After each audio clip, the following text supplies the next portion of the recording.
പരിശുദ്ധ പരമദിവ്യകാരുണ്യത്തിന്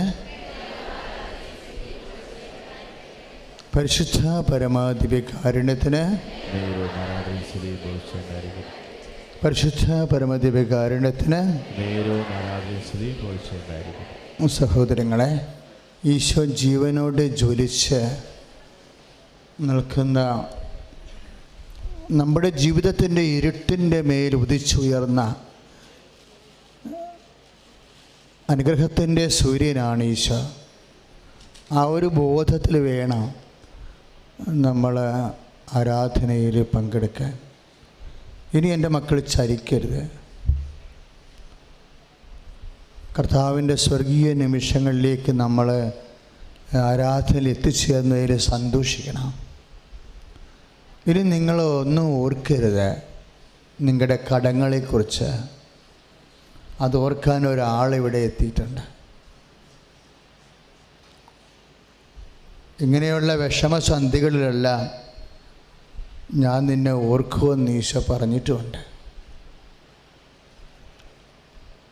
അനാഥരാക്കപ്പെടുന്ന ചില സാഹചര്യങ്ങൾ, ആരെ സഹായിക്കാൻ ഇല്ലെന്ന് തോന്നുന്ന സാഹചര്യങ്ങൾ നമ്മൾക്ക് വരുമെന്ന് ഈശോയ്ക്ക് മുൻകൂട്ടി അറിയാമായിരുന്നു.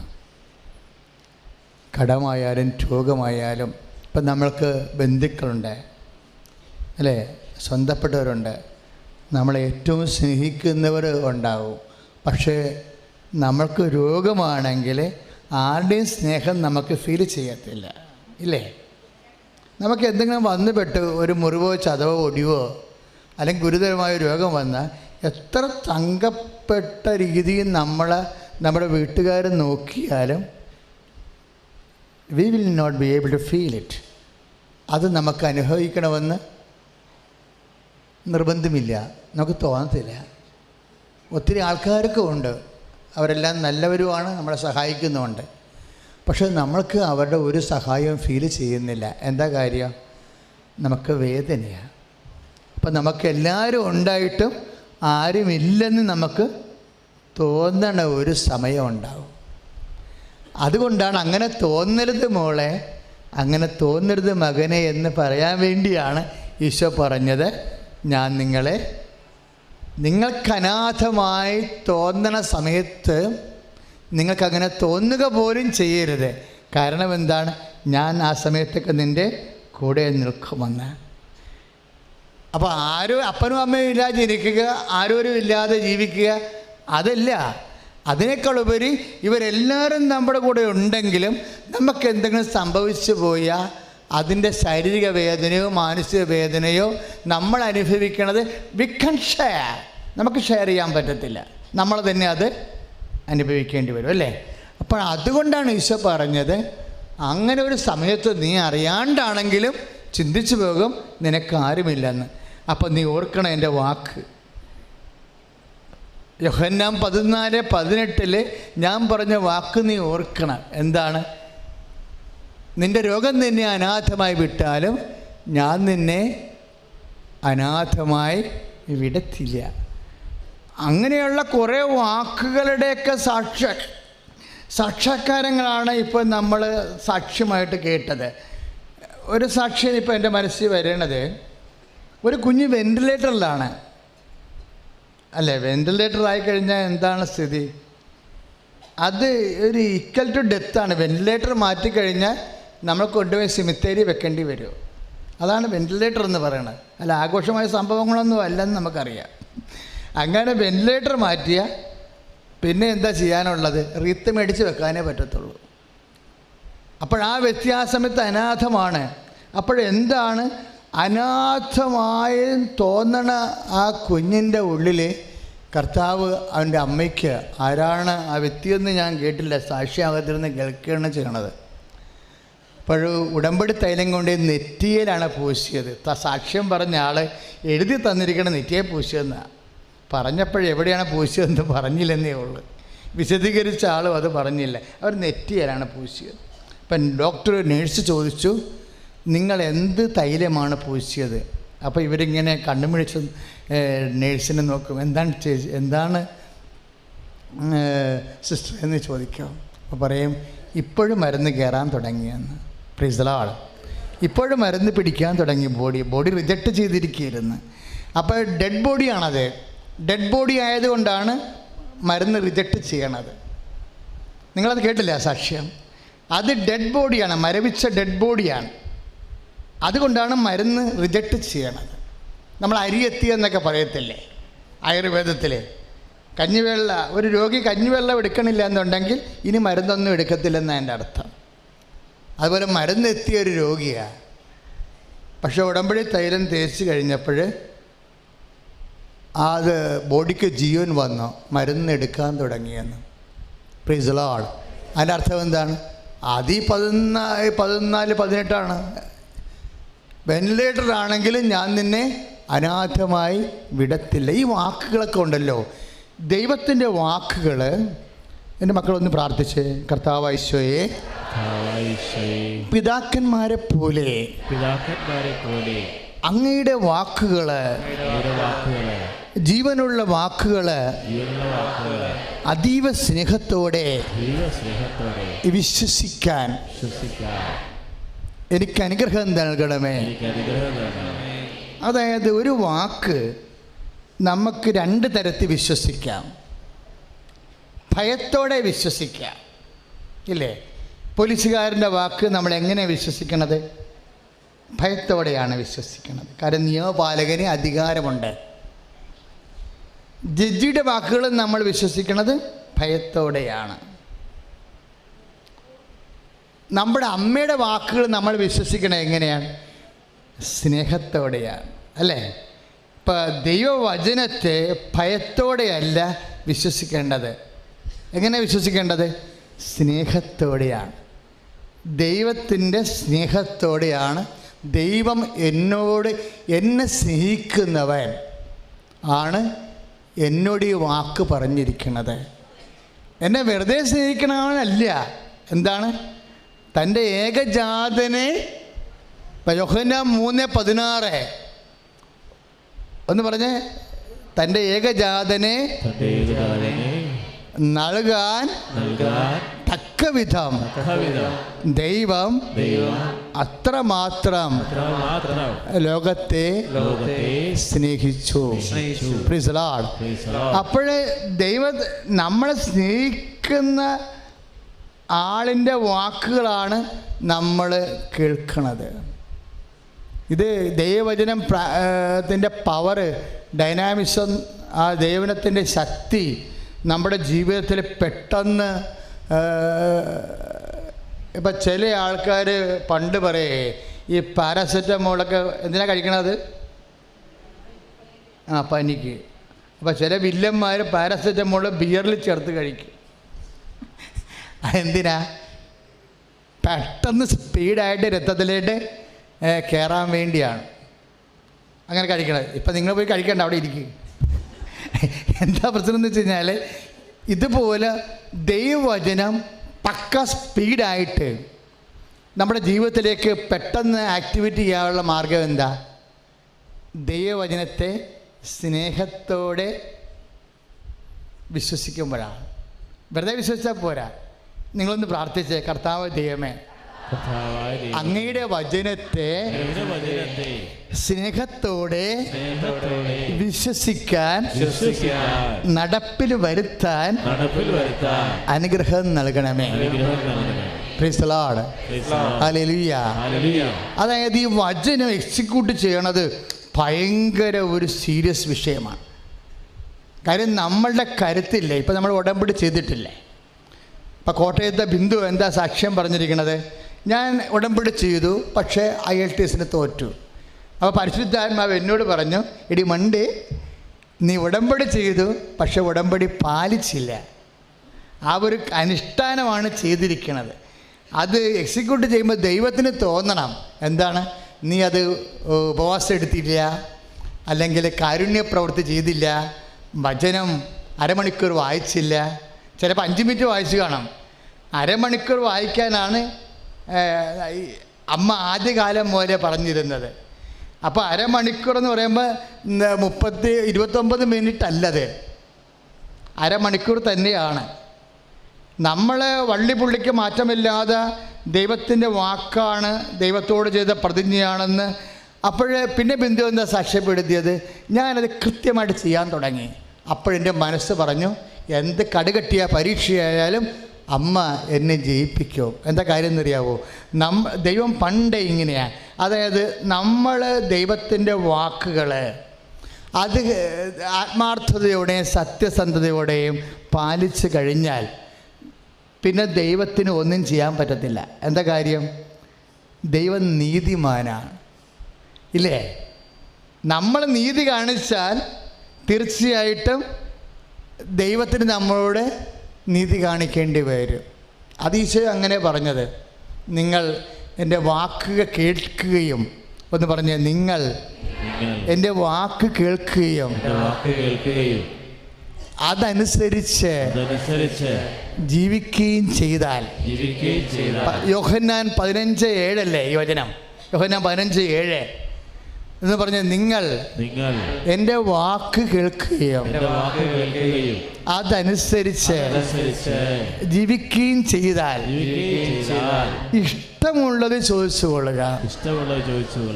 ഞാൻ കർത്താവിനോട് ചോദിക്കുമേ, കർത്താവ് അങ്ങ് കറക്റ്റായിട്ട് അത് ഉദ്ദേശിച്ചിട്ടുണ്ട്. ഇഷ്ടമുള്ളത് ചോദിക്കാനാണ് പറഞ്ഞത്. ഈ ആൾക്കാരോട് എങ്ങനെയും അത് പറഞ്ഞാൽ പണിയായിരിക്കും. ആലപ്പുഴ പോകാൻ വേണ്ടി അനുഗ്രഹം ചോദിച്ച ആൾക്കാർ ഇഷ്ടമുള്ളത് നേരെ ആലപ്പുഴത്തെ പേര് മാറ്റി അമേരിക്ക ആക്കും, ഇല്ലേ? കർത്താവ് നീ കറക്റ്റായിട്ട് അത് തന്നെ ഉദ്ദേശിച്ചതാണോ? അത് ഭയങ്കരമായ, അതായത് എന്തും ദൈവത്തോട് ചോദിക്കാവുന്ന ഒരു തുറന്ന ഒരു സമീപനം വെളിവാക്കിയതാണ് 15:7 യോഹന്നാൻ്റെ സുവിശേഷത്തിലെ. ഇഷ്ടമുള്ളത് ചോദിച്ചു. അപ്പോൾ ദൈവതിരുസന്നിധിയിൽ നമ്മൾക്ക് ഇന്നതേ ചോദിക്കാവുന്നില്ല. നമ്മൾ ദൈവത്തോട് നമുക്ക് എന്ത് വേണമെങ്കിലും ചോദിക്കാം. പിന്നെ ചോദിക്കുമ്പോൾ എന്താ വിഷയം? നിൻ്റെ ദുർമോഹത്തെ തൃപ്തിപ്പെടുത്താൻ ചോദിച്ചാൽ കുഴപ്പമുള്ള. ദുർമോഹം എന്ന് പറഞ്ഞാൽ എന്താണ്? ആൾ കളിക്കുക, അല്ലേ? മറ്റുള്ളവരെക്കാൾ മെച്ചമാണ് താനെന്നുള്ള രീതിയിൽ കേമനാണ്, കേമിയാണെന്ന് വിചാരിച്ചുകൊണ്ട് പത്രാസം പകട്ടും കളിക്കാൻ വേണ്ടി ദൈവത്തിൻ്റെ അടുത്ത് ദുർവിനിയോഗിച്ച അവിടെ മാത്രമേ ബ്ലോക്ക് വരത്തുള്ളൂ, അല്ലെങ്കിൽ ഒരു ബ്ലോക്കും വരത്തില്ല. എളിമയോടെ നിങ്ങൾ ആദ്യമേ ദൈവത്തോട് പറഞ്ഞു, ദൈവമേ എന്ത് തരത്തിൽ എന്നെ അനുഗ്രഹിച്ചാലും ഞാൻ അങ്ങയുടെ കുരിശിൻ്റെ അടയാളത്തിലാണെങ്കിലും ഞാൻ എളിമയോടെ ജീവിച്ചു കൊള്ളാമെന്ന്. അത് പറഞ്ഞാൽ പിന്നെ കുറച്ച് പ്രശ്നങ്ങൾ ഒഴിവാകും നമുക്ക്. കാര്യം ഇവിടുത്തെ ഏറ്റവും വലിയ ഗതികേടെന്ന് പറയണത്, നമുക്ക് കാറ് വാങ്ങിച്ചാലും വീട് വെച്ചാലും നിങ്ങൾ സ്വിറ്റ്സർലൻഡിൽ പോയാലും നിങ്ങൾ പിന്നെ കൊള്ളാം, പിന്നെ മലയാളം പോലും നിങ്ങൾ സംസാരിക്കത്തില്ല. ഇപ്പം തന്നെ മലയാളം സംസാരിക്കാനല്ല പലർക്കും. ഇപ്പം നമ്മുടെ പുതിയ പിള്ളേരല്ലേ, ഇംഗ്ലീഷ് മീഡിയത്തിൽ പഠിച്ച പിള്ളേർ ഇല്ലേ, മലയാളം സംസാരിക്കാൻ ബുദ്ധിമുട്ടാണ് അവർ. അഥവാ മലയാളം അവർ സംസാരിക്കും, അതും പിന്നെ കൊഞ്ഞ മലയാളമാണ് സംസാരിക്കുന്നത്, ഇല്ലേ? ടി വിയിലൊക്കെ കേൾക്കണ കൊഞ്ഞ മലയാളമില്ലേ, ചുമ്മാ വിഷം കെട്ടാണ്, കുണ്ടിക്കിട്ട് രണ്ടടിച്ചു വരുന്ന നല്ല മലയാളം പറയവർ, വെറുതെ വിഷം കെട്ട്. ഇങ്ങനെ കുറേ അഭ്യാസങ്ങളുണ്ട്. അപ്പോൾ ഈ അഭ്യാസം കാണിച്ചില്ലെങ്കിൽ നിങ്ങൾ അനുഗ്രഹിക്കപ്പെടും.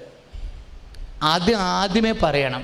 ഇപ്പോൾ ചില ആൾക്കാർ ജോലി വാങ്ങിക്കാൻ വേണ്ടി APSC എഴുതി, ഇപ്പോൾ ഇവിടെ വന്നും ഉടമ്പടി നടത്തിയിട്ട് എൻ്റെ അടുത്തും വരും, അച്ഛാ എനിക്കൊരു ജോലി കിട്ടിയില്ലെങ്കിൽ പിന്നെ ഞാൻ ഉണ്ടാകത്തില്ല എന്നൊക്കെ പറയും. അപ്പം ഞാൻ ഉടനെ ഇവളുടെ തലയിൽ കൈ വെക്കും. ഞാൻ പറഞ്ഞു, നിനക്ക് ജോലി തരും, നീ അമ്മാമ്മയ്ക്ക് ജോലി വെച്ചുകൊണ്ട് പണി കൊടുക്കുവാന്ന് ചോദിക്കും. അതാണ് പ്രശ്നം. അത് ഇവളുടെ തലയിൽ കൈ വെക്കുമ്പോൾ കർത്താവ് പറയും, ഇവർക്ക് ജോലി കിട്ടുന്നത് എന്തിനാണെന്ന് അറിയാവുക? ഇവർക്ക് കെട്ടിയേയും വിളിച്ചുകൊണ്ട് അവിടെ നിന്ന് ചാടാൻ വേണ്ടിയാണ്.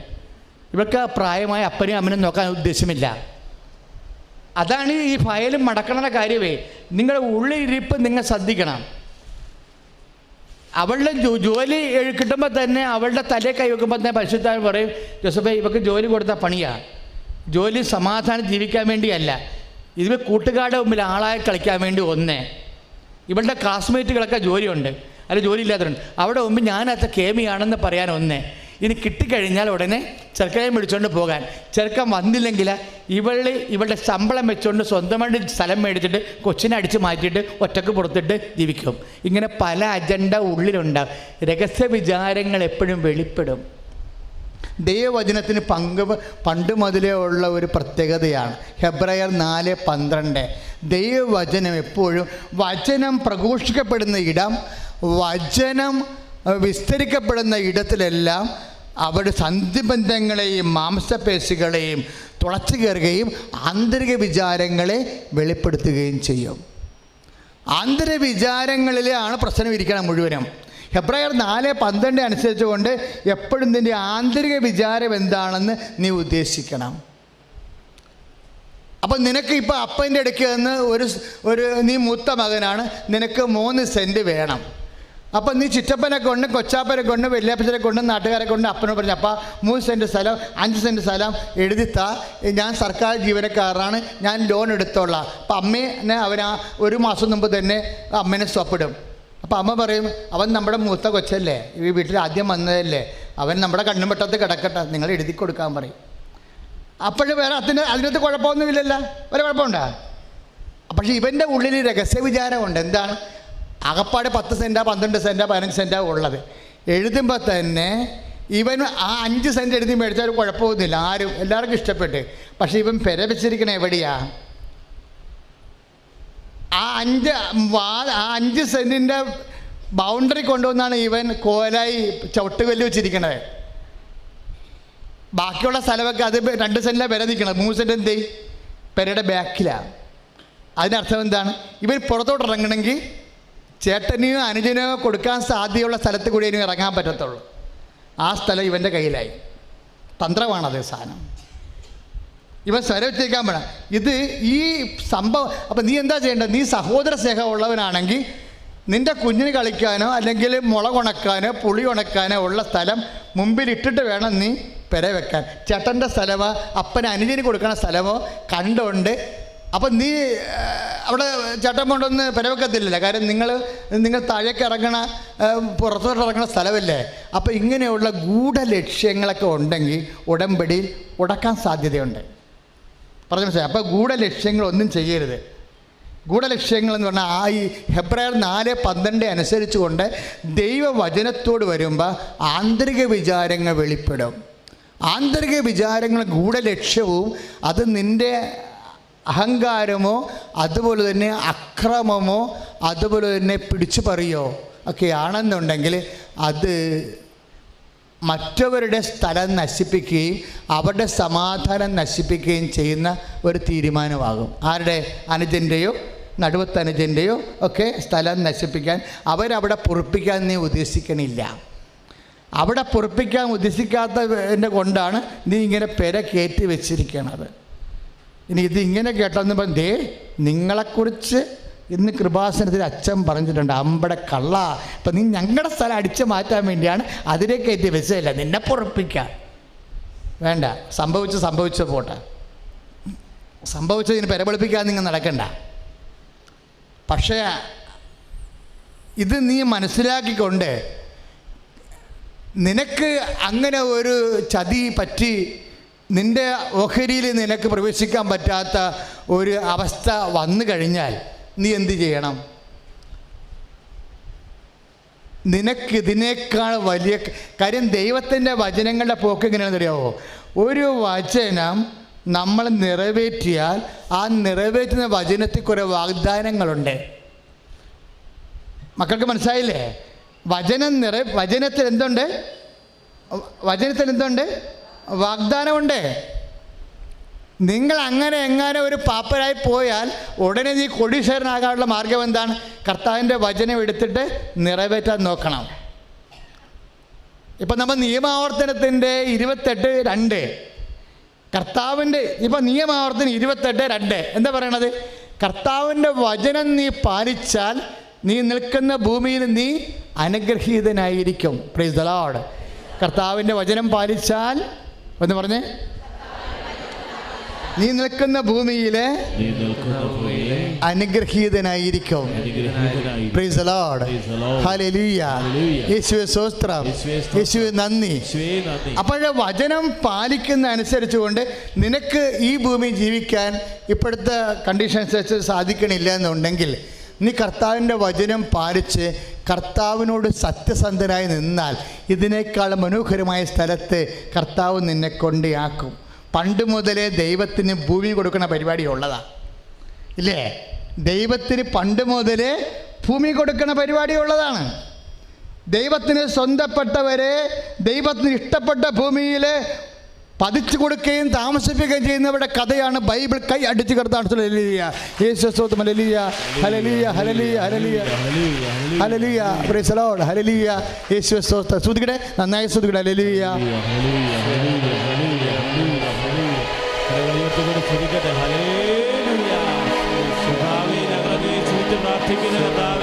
ഞങ്ങളെ ആരാധിച്ച് വളരുന്നു. ഹല്ലേലൂയ, ഹല്ലേലൂയ, ഹല്ലേലൂയ, ഹല്ലേലൂയ, ഹല്ലേലൂയ, ഹല്ലേലൂയ, സ്തുതിക്കട്ടെ, ഹല്ലേലൂയ. ദൈവം ഭൂമിയെ അനുഗ്രഹിക്കും. അതാണ് നമ്മൾ പരിശുദ്ധാത്മാവ് പറഞ്ഞുകൊണ്ടിരുന്നത്. അത് നിയമാവർത്തനം 28:12. നിയമാവർത്തനം 28:12.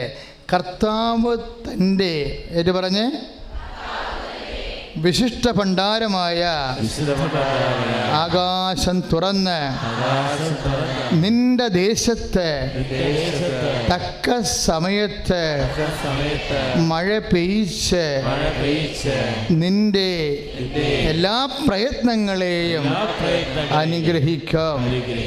അനേകം ജനതകൾക്ക് നീ കടം കൊടുക്കും, നിനക്ക് കടം വാങ്ങേണ്ടി വരികയുമില്ല.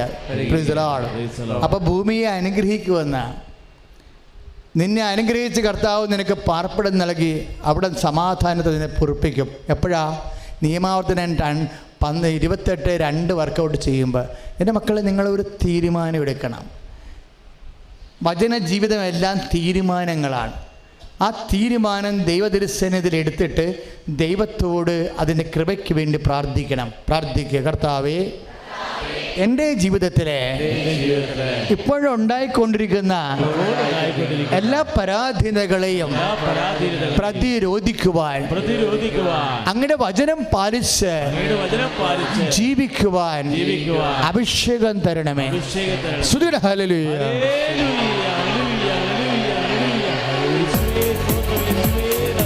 പരമദിവ്യകാരുണ്യത്തിന് ഇപ്പോൾ അനുഗ്രഹത്തെക്കുറിച്ച് പറയുമ്പോഴേ ബൈബിൾ ഉപയോഗിക്കുന്ന പ്രതീകം എന്താണ്? മഴയാ, അല്ലേ? നിൻ്റെ ഭൂമിയിലേക്ക് കർത്താവ് ആകാശത്ത് നിന്ന് മഴ പെയ്യിക്കും. അതാണ് നിയമാവർത്തനം 28:12 മഴ. ഇനി മഴയെക്കുറിച്ച് മത്തായി പറയുന്നുണ്ട്.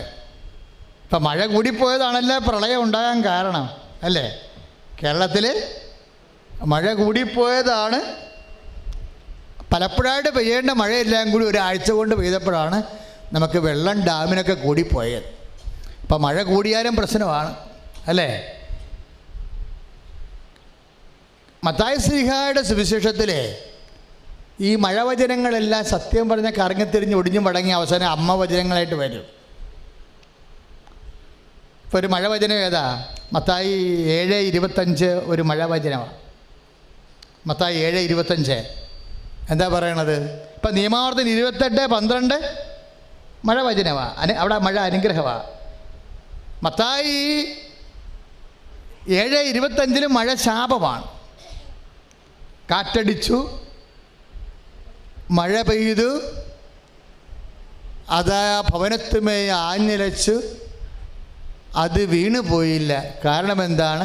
അത് പാറമേൽ സ്ഥാപിതമായിരുന്നു എന്നല്ലേ? എന്താണ് ഇപ്പോൾ ഈ വചനം പറയാൻ കാരണം എന്നറിയാവോ?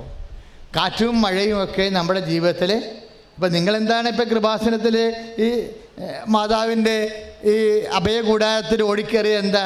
മഴ പെയ്തിട്ടാ, അല്ലേ? നിങ്ങൾ ഈ മാതാവിൻ്റെ അഭയകൂടാരത്തിൽ ഓടിക്കേറിയത് എന്താ? ഇപ്പോഴ് മഴ പെയ്തിട്ടാ, കാറ്റടിച്ചിട്ടാ, കടത്തിൻ്റെ കാറ്റ്. ഞാൻ ഈ ദിവസങ്ങളിലെല്ലാം പ്രാർത്ഥിക്കണത്, കാര്യം രോഗങ്ങൾ വല്ലാത്ത രീതിയിൽ അമ്മ ഇങ്ങനെ സുഖപ്പെടുത്തുക. ഇപ്പം ഇന്ന് കഴിഞ്ഞ ദിവസത്തിലൊരു സാക്ഷി ഇന്നത് ഫേസ്ബുക്കിലുണ്ട്. TIP അങ്ങനെ എന്തോ ഒരു രോഗമാണ്. അതായത് സെൽസ് കുറയുന്ന, ബ്ലഡിൻ്റെ സെൽസ് കുറയും. 10,000 ഉള്ളൂ. അപ്പോൾ അത് അമൃതയിൽ നിന്ന് ഡിസ്മിസ് ചെയ്തു. എന്നിട്ട് പറഞ്ഞു നിങ്ങൾ വെല്ലൂർ പോകാൻ പറഞ്ഞു.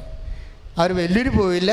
അവരിവിടെ വന്ന് ഉടമ്പടി ചെയ്ത് പോയ വഴിക്ക് അച്ഛാ ഇതാണ് അവസ്ഥ, ഈ കുഞ്ഞിനെ കൊണ്ട് വെല്ലൂർ പോവുകയാണ്, എൻ്റെ കോർപ്പസൽസ് കുറവാണെന്ന് പറഞ്ഞു. അതായത് ശ്വാസ അണുക്കൾ കുറയുന്ന രോഗമാണ്.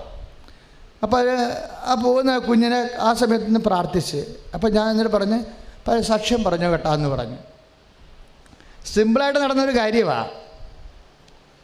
അവർ പിറ്റേ ദിവസം അമൃതയുടെ ഡോക്ടർ പറഞ്ഞ പോലെ അവർ വെല്ലൂർ പോയി സ്കാൻ ചെയ്ത് ബ്ലഡ് കൾച്ചർ ചെയ്ത് നോക്കിയപ്പോൾ 2 ലക്ഷം. പ്രീസലാൾ ഒന്നും ചെയ്തില്ല, ഒരു ഉടമ്പടി ചെയ്തേ ഉള്ളു. അമൃതയുടെ മുഴുവൻ സൂപ്പർ സ്പെഷ്യാലിറ്റി ആശുപത്രി റിജക്റ്റ് ചെയ്ത കേസാണ്. അപ്പോൾ ദൈവത്തിന് 1 മിനിറ്റ് മതി, അല്ലേ? 1 മിനിറ്റ് ദൈവത്തിനോ. ഇപ്പോൾ വർഗീസ് സാറ് സാക്ഷ്യം പറഞ്ഞപ്പോൾ വർഗീസ് സാറ് എല്ലാവരോടും ചോദിച്ചു, നിങ്ങളെ കർത്താവ് വീണ്ടെടുത്തില്ലേ, ഇനി നിങ്ങൾ എങ്ങനെ ജീവിക്കുമെന്ന് ചോദിച്ചില്ലേ? അതൊക്കെ നല്ല ചോദ്യമാണ്. അത് അവരോട് മാത്രമല്ല, നിങ്ങളോട് എല്ലാവരോടും ചോദിക്കേണ്ട ചോദ്യമാണ്. നിങ്ങളെ കർത്താവ് അനുഗ്രഹിക്കാൻ പോകുന്നു, നിങ്ങൾ ഇനി എങ്ങനെ ജീവിക്കും? ആ സുപ്രീം കോടതി വരെ പോയാലും പണി മേടിക്കുമെന്ന് പറഞ്ഞില്ലേ വക്കീൽ? ആ മകൻ്റെ സാക്ഷ്യം സത്യസന്ധമായ സാക്ഷ്യമാണ്. അതിൻ്റെ കിടപ്പത, അതിൻ്റെ ക്ലോസത, രക്ഷപ്പെടാനുള്ള യാതൊരു സാധ്യതയുമില്ല. ആ മകൻ രക്ഷപ്പെടാനുള്ള യാതൊരു സാധ്യതയുമില്ല. കാര്യം 1, 2, 3, 3 കേസുകൾ ഇതിൻ്റെ അകത്ത് കയറ്റിയിട്ടിരിക്കുകയാണ്. 3 കേസുകൾ അവൻ രക്ഷപ്പെട്ട് പോരാതിരിക്കാൻ വേണ്ടിയുള്ള 3 കേസുകൾ കിടക്കുകയാണ്. അപ്പോൾ ജഡ്ജിൻ്റെ മുമ്പിൽ എങ്ങനെ നിൽക്കണത്? ഉടമ്പടിയുമായിട്ട് നിൽക്കുകയാണ്. നിങ്ങൾ പറയും കാശുരൂപമെന്ന്, അത് കാശുരൂപമല്ല, ദൈവത്തോട് അവൻ ചെയ്ത ഉടമ്പടിയാണ്.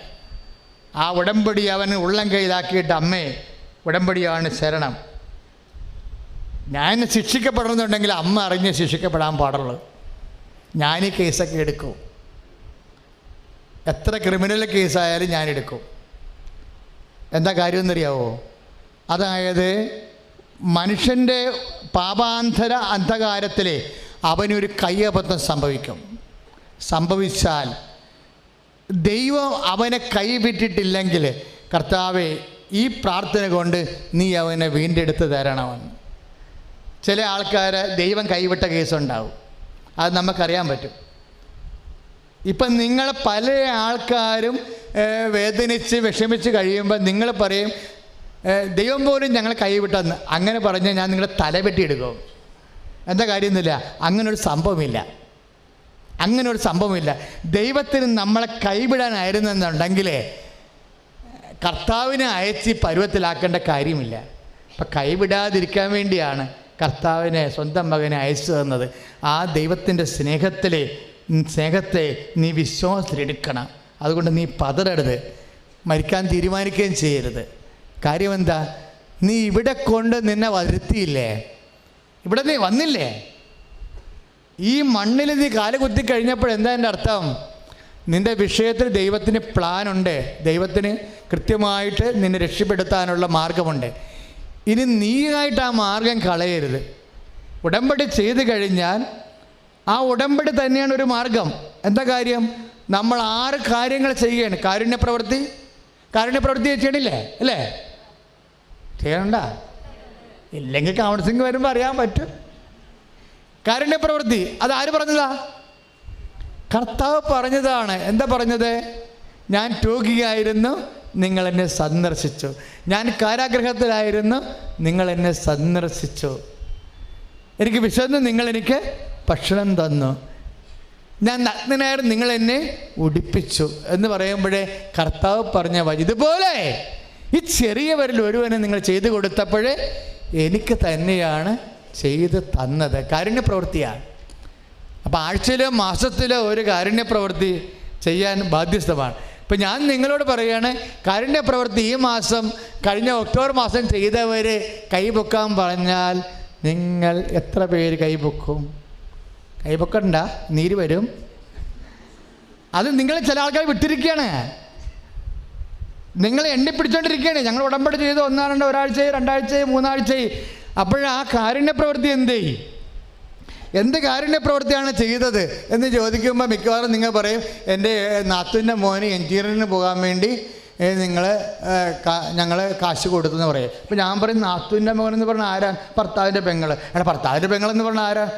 അവർക്ക് നിങ്ങളുടെ വീട്ടിൽ അവകാശമുണ്ട്. പണ്ട് നമ്മളുടെ ചെറിയ സ്ത്രീധനമാണ് കൊടുത്ത് വിട്ടത്, അവകാശപ്പെടുത്ത കാശ് കൊടുത്തെന്ന് പറഞ്ഞിട്ട് ഇപ്പോൾ കാരുണ്യപ്രവൃത്തിയോട് പറയുകയാണ്. നാത്തൂൻ്റെ മകന് എഞ്ചിനീയറിങ്ങിന് പോകാൻ വേണ്ടി 25,000 രൂപ കൊടുത്ത് ഇപ്പോൾ പറഞ്ഞുകൊണ്ടിരിക്കുകയാണ് കാരുണ്യപ്രവൃത്തിയായിട്ട്. ഞാൻ പറഞ്ഞത് കാരുണ്യപ്രവൃത്തിയല്ല, അത് നിങ്ങളുടെ ഭർത്താവിൻ്റെ പെങ്ങളാണ്.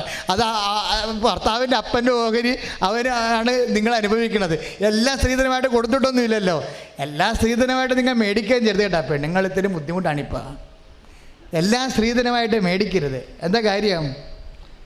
കണക്ക് പറഞ്ഞ് കാശ് മേടിക്കരുത്. എന്താണ് കാര്യം? നിൻ്റെ അപ്പനും അമ്മയും അവിടെ ജീവിക്കുന്നുണ്ട്. ഇല്ലെങ്കിൽ തന്നെ നിൻ്റെ അപ്പനെയും അമ്മയും ജീവിതകാലം മുഴുവൻ നോക്കിയ നിൻ്റെ നാത്തൂനും മക്കളും അവിടെ ജീവിക്കുന്നുണ്ട്. അപ്പം നമുക്ക് ഇട്ടെറിഞ്ഞിങ്ങനെ കുത്തിനും പിടിച്ച് കാശ് മേടിച്ച് പോകാൻ ഇത് ബ്ലേഡ് കമ്പനി ഒന്നുമല്ലല്ലോ. മനസാക്ഷിയില്ലാതെ ഒരു പെങ്ങന്മാരും ആങ്ങളമാരോട് പെരുമാറരുത്. പക്ഷേ ആങ്ങളമാർ പെങ്ങന്മാരോട് അങ്ങനെ പെരുമാറാൻ പാടില്ല. എന്താ കാര്യം? കണ്ണുനീരാരുടെയും പൊടിയാൻ ദൈവത്തിന് ഇഷ്ടമില്ല. ആരുടെയെങ്കിലും നിങ്ങളുടെ നീചത്തരം കൊണ്ട് ആരുടെയെങ്കിലും കണ്ണുനീര് പൊടിയണത് കണ്ടാൽ ഉടമ്പടി അപ്പം ബ്രേക്കാവും. ഉടമ്പടി എന്ന് പറഞ്ഞാൽ എന്താണ്? അത് വിശുദ്ധീകരണത്തിന് വേണ്ടിയുള്ള വ്രതപ്രാർത്ഥനയാണ്. മനസ്സിലായില്ലേ? ഉടമ്പടി എന്ന് ചോദിച്ചാൽ എന്താ? ഒറ്റ വാക്കിൽ എന്താണത്? നിൻ്റെ വിശുദ്ധീകരണത്തിന് വേണ്ടിയുള്ള വ്രതപ്രാർത്ഥന. എന്നോട് ഒരച്ഛൻ ചോദിച്ചു, അച്ഛാ എല്ലാവരും ഉടമ്പടിയെക്കുറിച്ച് ഭയങ്കര സംസാരമാണല്ലോ അച്ഛാ, എന്താണ് അച്ഛാ ഉടമ്പടി? ഞാൻ പറഞ്ഞ് അവൻ പറഞ്ഞതുപോലെ ചെയ്യാമെന്ന്. അമ്മ പറഞ്ഞ് അവൻ പറഞ്ഞ പോലെ ചെയ്യുക. അപ്പം അവൻ പറഞ്ഞതുപോലെ ചെയ്തോളാമെന്ന് ഉള്ള പ്രതിജ്ഞയാണ് ഉടമ്പടി. തീർന്ന് അത്രയേ ഉള്ളൂ. വാരിക്കെട്ടി പറയേണ്ട കാര്യമൊന്നുമില്ല. എന്താ പറഞ്ഞിരിക്കണത്? അവൻ പറഞ്ഞതുപോലെ ചെയ്തു കൊള്ളാമെന്ന് അമ്മയുടെ തിരുസന്നിധി വന്ന് നമ്മൾ പ്രതിജ്ഞ ചെയ്തിരിക്കുക, വാഗ്ദാനം ചെയ്തിരിക്കുകയാണ്. പിന്നെ നമ്മൾ നോക്കേണ്ടത് എന്താണ്? അവൻ പറഞ്ഞതുപോലെ തന്നെയാണോ ചെയ്യണം. ഒരു കൊല്ലമല്ലേ ഉടമ്പടി?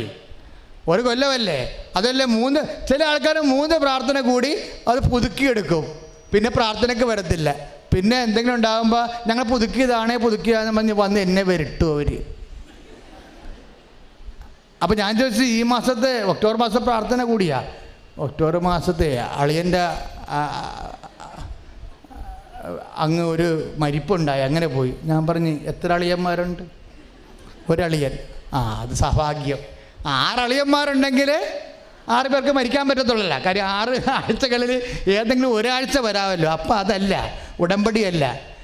നമ്മളുടെ കാര്യങ്ങളിൽ മാത്രമാണ് നിങ്ങളുടെ ശ്രദ്ധ, ദൈവത്തിലല്ല. എൻ്റെ മക്കളുടെ കാര്യം ശ്രദ്ധിക്കണം. എന്തിനാ ഉടമ്പടി ധ്യാനം വെക്കണം എന്നറിയാവോ? ഉടമ്പടിയുടെ അന്തർധാരകൾ അറിഞ്ഞില്ല എന്നുണ്ടെങ്കിൽ നമുക്ക് സ്പീഡ് കുറഞ്ഞു വരും. അതിൻ്റെ എന്താണ് ഉടമ്പടി അന്തർധാര എന്ന് പറയുമ്പോൾ, ഉടമ്പടി നമ്മൾ ചെയ്യുമ്പോൾ അതിൻ്റെ ലക്ഷ്യം എന്താ? നിങ്ങളിപ്പോഴും നിങ്ങളുടെ നിങ്ങളുടെ IELTS ആണ് നിങ്ങളുടെ ലക്ഷ്യം വെക്കരുത്. അതല്ല ലക്ഷ്യം. ലക്ഷ്യമെന്ന് പറയണത് ദൈവമായിരിക്കണം. മനസ്സിലായില്ലേ? ഇപ്പോൾ നമുക്കിപ്പോൾ മകളുടെ കല്യാണം നടന്നിട്ടില്ല. അപ്പം നിങ്ങൾ ഉടമ്പടി എടുത്ത് എന്നിട്ട് എന്താ എത്ര ദിവസമായി? 3 മാസമായി. കല്യാണം കല്യാണം നടന്നില്ല. വന്നും പോയൊക്കെ ഇങ്ങനെ നിൽക്കണം ആ ചെറുക്കന്മാരെ, വന്നും പോയി നിൽക്കണം. അപ്പം നമ്മളെന്താ ചെയ്യേണ്ടത്? അതായത് ഈ വിഷയത്തിൽ കല്യാണം നമ്മൾ ലക്ഷ്യമാക്കരുത്. കാര്യം എന്താ ലക്ഷ്യമാക്കരുതെന്ന് പറയാൻ കാര്യം എന്താ? കല്യാണത്തിൻ്റെ കാര്യം മക്കളില്ലാത്ത നിങ്ങൾക്കറിയാം. ഇപ്പം 40ാമത്തെ വയസ്സിൽ കല്യാണം നടന്നത് ഇവിടെ വായിച്ച് ഇപ്പം സാക്ഷ്യം കേട്ടില്ലേ? 35ാമത്തെ വർഷത്തിലും കല്യാണം നടന്നത് സാക്ഷ്യം നമ്മൾ കേട്ടതാണത്. നമ്മൾ ആ സാക്ഷ്യമെല്ലാം കേട്ടതാണ്. അപ്പോൾ ഇതെല്ലാം കൃത്യമായിട്ട് നടക്കും. പക്ഷേ പ്രശ്നം എന്ന് വെച്ച് കഴിഞ്ഞാൽ നടക്കണമല്ല പ്രശ്നം. നിങ്ങളിപ്പോഴും കല്യാണം അല്ലെങ്കിൽ മക്കളില്ല അല്ലെങ്കിൽ ജോലിയില്ല എന്നും പറഞ്ഞ് ആ വിഷയത്തിലാണ് നിങ്ങളുടെ മനസ്സുറപ്പിച്ചിരിക്കുന്നത്, ദൈവത്തിലല്ല. ഉടമ്പടി ലക്ഷ്യം ദൈവമാണ്. കാര്യം നമ്മളുടെ ഭൗതികമായ കാര്യങ്ങളെ നമ്മൾ മാതാവിനെ ഏൽപ്പിച്ചാൽ പിന്നെ ഈശോ ആയില്ലല്ല എന്ന് പറയുമ്പോൾ മാതാവിനെ തെറി വിളിക്കണ പോലെ ഇരിക്കും. മനസ്സിലായില്ലേ? അതാണ് സംഭവം. അതായത് മാതാവിനെ നമ്മൾ ഏൽപ്പിച്ചിരിക്കുന്ന വിഷയമാണിത്.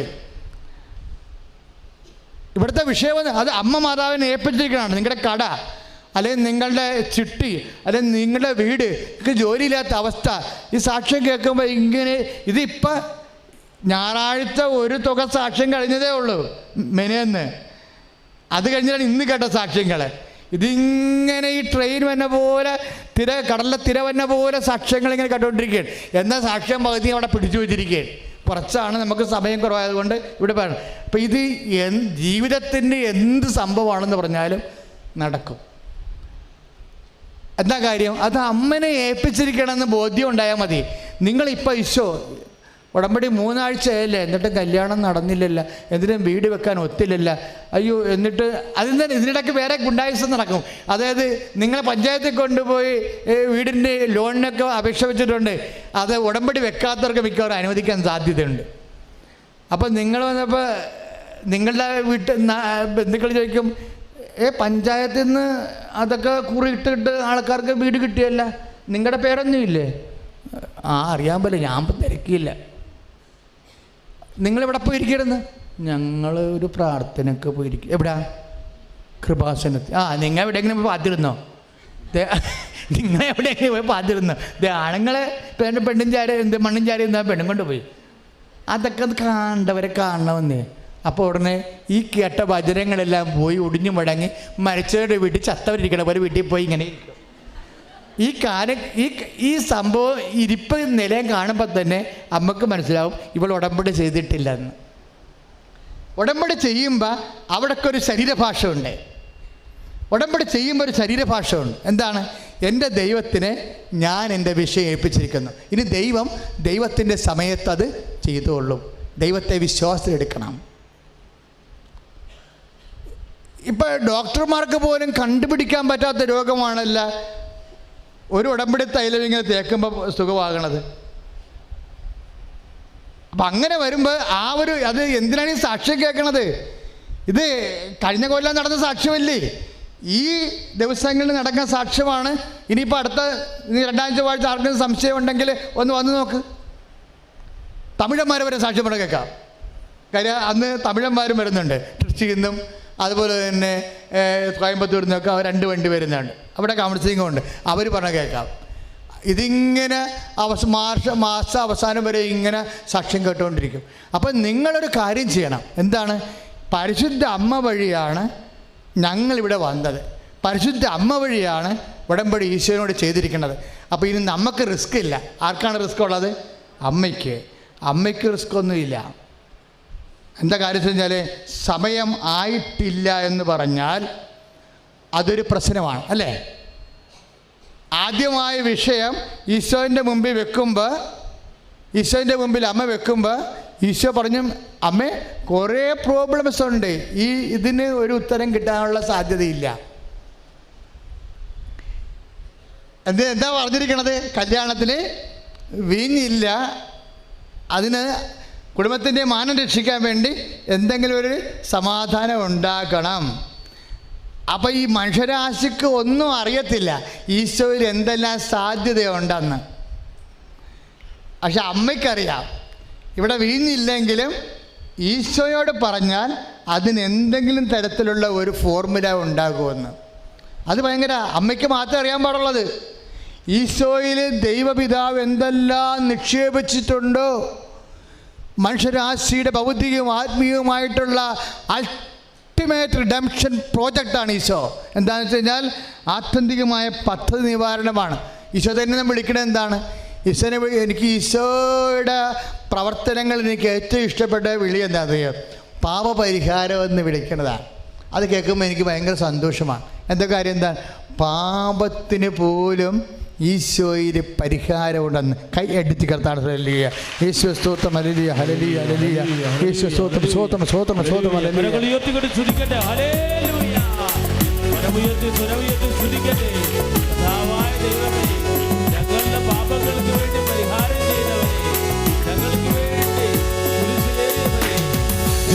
ദിവ്യകാരുണ്യത്തിന്. അപ്പോൾ ഈശോ കുറേ സങ്കീർണങ്ങളായ വിഷയങ്ങൾ പറയും. ഈ കുടുംബത്തിൻ്റെ വിഷയം അപമാനകരമാണെങ്കിലും അതിൽ എനിക്ക് നിനക്ക് എന്താണെന്ന് ചോദിക്കും. കാര്യം എന്താ? അമ്മ പറഞ്ഞ വിഷയങ്ങൾ നടപ്പിൽ വരുത്തണമെങ്കിൽ അപ്പൻ്റെ കൺകറൻസ് വേണം. ആരാണ്? ദൈവപിതാവിൻ്റെ മനസ്സിലാണ് സമയമുള്ളത്. എന്ത് സമയം? ഈശോ ദൈവരാജ്യത്തിൻ്റെ അടയാളം കാണിച്ചുകൊണ്ട് പരസ്യമായ ജീവിതത്തിലേക്ക് ഈശോ ദൈവരാജ്യത്തിൻ്റെ അടയാളം കാണിക്കാനുള്ള സമയം അപ്പൻ്റെ മനസ്സിലാണ്. അപ്പൻ്റെ മനസ്സിലെ സമയത്തെക്കുറിച്ച് ഇതുവരെ ഒരു വെളിപാടും വന്നിട്ടില്ല. അതുകൊണ്ട് ഇപ്പോഴേ ഈ വിഷയം നമ്മൾ ചെയ്തുകൊണ്ട് എനിക്കോ നിനക്കോ അതിൽ വലിയ റോളില്ല എന്ന് പറയും. അതാണ് പറയുന്നത്. എനിക്കും നിനക്ക് ഇതിനകത്ത് റോളില്ലെന്ന് പറയും.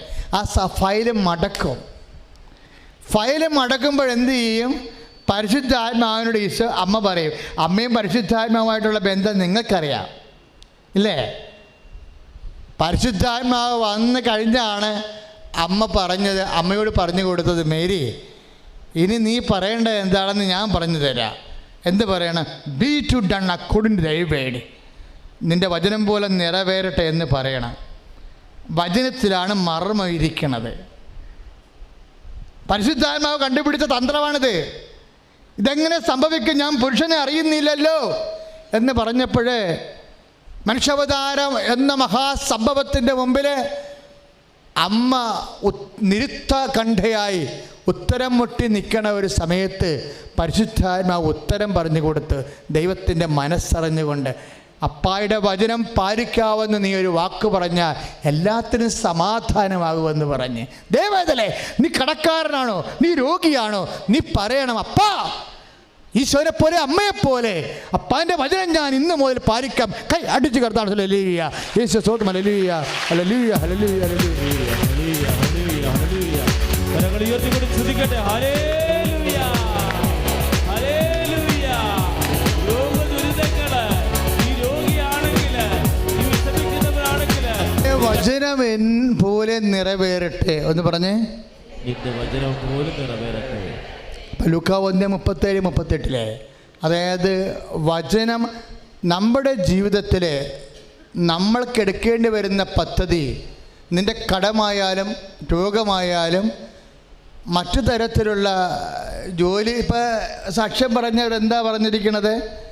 ആ റിജക്റ്റ് ചെയ്ത കമ്പനി തിരിച്ച് വിളിച്ച് അതേ കമ്പനി ജോലി കൊടുക്കുകയല്ലേ? അവർ പോലും ചിന്തിക്കണില്ല. കാര്യം ഇതെല്ലാം ദൈവത്തിൻ്റെ കയ്യിലാണ്. എൻ്റെ പിതാവ് എല്ലാ അധികാരവും എന്നെ ഏൽപ്പിച്ചിരിക്കണമെന്ന് പറഞ്ഞില്ലേ? ഈശോ പറഞ്ഞ വാക്കല്ലേ? എന്താണ്? എൻ്റെ പിതാവ് എല്ലാ അധികാരവും എന്നെ ഏൽപ്പിച്ചിരിക്കുന്നു. അപ്പോൾ ഈശോയുടെ അധികാരം, ഈശോയ്ക്ക് എന്തെല്ലാം അധികാരമുണ്ടോ ആ അധികാരം മുഴുവനും അമ്മയ്ക്ക് നമ്മളിലേക്ക് നമ്മുടെ വീണ്ടെടുപ്പിനും സമാശ്വാസത്തിനും ഈശോനെ സ്വാധീനിച്ച് തരാൻ കഴിയും എന്ന് പരിശുദ്ധാത്മാവ് പറയാതെ പറഞ്ഞു. എന്താ പറഞ്ഞത്? അവൻ്റെ വചനം പോലെ നിറവേറട്ടെന്ന് പറ മേരി എന്ന് പറഞ്ഞു. മേരി ഉടനെ പറഞ്ഞു, behold the handmaid of the Lord, be to done according to thy word. നിൻ്റെ വചനം പോലെ നിറവേറട്ടെ എന്ന്. പിന്നെ ഇങ്ങോട്ട് വരുമ്പോഴെല്ലാം ആരാണ് എൻ്റെ അമ്മ എന്ന് ചോദിക്കണ ഓരോ ചോദ്യത്തിനും ഈശോ ഇത് ഓർത്തിരിക്കും. എന്താണ്? എന്ത് റിസ്ക് എടുത്തുകൊണ്ടും കർത്താവിൻ്റെ വചനം പാലിക്കുന്നവളാണ് എൻ്റെ അമ്മ ഇല്ലേ? ലൂക്കാ 1:8-21 ആരാണ് എൻ്റെ അമ്മ എന്ന് പറയത്തില്ലേ? എന്താ അപ്പം മറുപടി പറയണത്? ദൈവവചനം കേൾക്കുകയും പറഞ്ഞേ അതനുസരിച്ച് ജീവിക്കുകയും ചെയ്യുന്നവളാണ് എൻ്റെ അമ്മ. ഒന്ന് ചിന്തിച്ച് പറഞ്ഞേ, ദൈവവചനം കേൾക്കുകയും ദൈവവചനം കേൾക്കുകയും അതനുസരിച്ച് ജീവിക്കുകയും ചെയ്യുന്നവളാണ് എൻ്റെ അമ്മ. ഇനി ഒരു ചേട്ടത്തി പറഞ്ഞു, ജീസസ് മദർ ഇസ് ഗ്രേറ്റ്. എന്താ? നിൻ്റെ അമ്മ വലിയ ഭാഗ്യവതിയാണ്. നിന്നെ പാലുട്ടിയ പ്രയോജനങ്ങളും നിന്നെ പെറ്റ വയറും ഭയങ്കര അനുഗ്രഹപ്പെട്ടതാണെന്ന് പറഞ്ഞപ്പോഴും ഈശോ പറഞ്ഞു, എൻ്റെ അമ്മയെക്കുറിച്ചല്ലേ പറഞ്ഞത്? ആരാണ് എൻ്റെ അമ്മയെന്നറിയുമോ? വീണ്ടും ഈശോ അത് തന്നെ പറഞ്ഞു. ലൂക്കാ 11:27 എന്താ പറഞ്ഞിരിക്കണത്? ലൂക്കാ 11:27 എന്താ പറഞ്ഞത്? ദൈവവചനം കേൾക്കുകയും. അത് മാറ്റണില്ലല്ലോ ഈശോ. അമ്മയെക്കുറിച്ചുള്ള ഈശോ അനുഭവിച്ചതും ദൈവപിതാവ് വെളിപ്പെടുത്തിയതും പരിശുദ്ധാത്മ പറഞ്ഞു കൊടുത്തതും അതിൽ നിന്ന് മാറ്റമില്ല. എന്താ പറയണത്? എൻ്റെ അമ്മ ആരാണെന്ന് ചോദിച്ചാൽ എല്ലാ പ്രതിസന്ധികളിലും ഞാൻ ഇതെങ്ങനെ സംഭവിക്കാം, ഞാൻ പുരുഷനെ അറിയുന്നില്ലല്ലോ, 3 കോടി രൂപ കടമുണ്ട്, എനിക്ക് എൻ്റെ ഫാക്ടറി വിട്ടാൽ പോലും 1.25 കോടിയെ കിട്ടത്തുള്ളൂ, ഇതെങ്ങനെ സംഭവിക്കും, ഞാൻ എങ്ങനെ കൈകാര്യം ചെയ്യുമെന്ന് ചോദിക്കുമ്പോൾ ദൈവത്തിൻ്റെ വചനം പറയുന്നത് എന്താണ്? പരിശുദ്ധാത്മാവ് നിൻ്റെ മേൽ വരും, പരിശുദ്ധാത്മാവിനെ നിൻ്റെ മേൽ വരുത്തണം, പരിശുദ്ധാത്മാവിനെ നിൻ്റെ മേൽ വരുത്താൻ എന്താണ് മാർഗം? ദൈവവചനം കേൾക്കണം, നീ അതനുസരിച്ച് ജീവിക്കണം, ജീവിതം ഒന്ന് പുനഃക്രമീകരിക്കണമെന്ന്. ജീവിതം പുനഃക്രമിച്ചു കൊള്ളാം എന്നല്ലേ നമ്മൾ ഉടമ്പടി ചെയ്തിരിക്കണത്? അവൻ പറഞ്ഞതുപോലെ ചെയ്തു കൊള്ളാമെന്ന്. അങ്ങനെ ഉടമ്പടി ചെയ്യുമ്പോൾ നമ്മൾ എക്വിപ്ഡ് ആവും, വി വിൽ ബി ആംഡ്, നമ്മൾ ആരോഗ്യവാന്മാരാകും. ആധ്യാത്മിക അഭിഷേകത്തിൻ്റെ ആരോഗ്യം പ്രാപിച്ചു കഴിയുമ്പോൾ പരിശുദ്ധാത്മാവ് ലാൻഡ് ചെയ്യാൻ പറ്റിയ ഒരു സിറ്റുവേഷൻ ഉണ്ടാകും. പിന്നെന്താ? പിന്നെ നിൻ്റെ അധ്വാനത്തിൻ്റെ ആനുപാതികമായിട്ടല്ല നിന്നെ ദൈവം വീണ്ടെടുക്കാൻ പോണത്. ദൈവവേദനെ എന്തുകൊണ്ടാണ് കർത്താവിൻ്റെ വചനം എഴുതിയിരിക്കുന്നത്? നീ അധ്വാനിക്കാത്ത പാടശേഖരങ്ങൾ, പണിയാത്ത പട്ടണങ്ങൾ ഞാൻ നിനക്ക് തരുമെന്ന്. ജോഷുവയുടെ പുസ്തകത്തിൽ 24:13, ജോഷുവ 24:10, നീ അധ്വാനിക്കാത്ത പട്ടണങ്ങൾ, നീ പണിയാത്ത പട്ടണങ്ങൾ, നീ അധ്വാനിക്കാത്ത പാടശേഖരങ്ങൾ ഞാൻ നിനക്ക് തരുമെന്ന് പറയാൻ, ആ വാഗ്ദാനം പറയാൻ കാരണം എന്താണ്? ചില കാര്യങ്ങൾ നമ്മൾ അധ്വാനിച്ചാലും നമ്മുടെ ജീവിതകാലത്ത് നമ്മുടെ ബാധ്യത തീരത്തില്ല. ശരിയല്ലേ? നിങ്ങൾക്ക് തോന്നുന്നുണ്ടോ നിങ്ങൾക്കുള്ള ബാധ്യതകളെല്ലാം നിങ്ങൾ അധ്വാനിച്ച് തീർക്കാൻ പറ്റുമെന്ന്? തീർക്കില്ല. അത് ദൈവത്തിനറിയാം. കർത്താവിൻ്റെ കാലത്ത് വന്നപ്പോൾ ആ വചനത്തിന് മാറ്റമില്ല. ഉണ്ടോ? യോഹന്നാൻ 4:38, കൈ ഉയർത്ത്, നീ തല ഉയർത്ത് നോക്കിക്കേ, നീ എന്താ കാണുന്നത്? ഇതാ കൊയ്ത്ത് കാലമായി, 4 മാസം കഴിയുമ്പോൾ കൊയ്ത്തായി എന്ന് നീ പറയുന്നു. നോ, ഇപ്പം തന്നെ കൊയ്ത്തായി. ദൈവത്തിൻ്റെ വചനത്തെ വിശ്വസിക്കുമ്പോൾ, ദൈവത്തിൻ്റെ വാഗ്ദാനത്തെ വിശ്വസിക്കുമ്പോൾ നിന്റെ കൊയ്ത്തായ മക്കളെ കൈ അടിച്ച് കർത്താവ് ഹല്ലേലൂയ, യേശുവേ സ്തോത്രം, ഹല്ലേലൂയ, യേശുവേ സ്തോത്രം, ഹല്ലേലൂയ, ഹല്ലേലൂയ, ഹല്ലേലൂയ.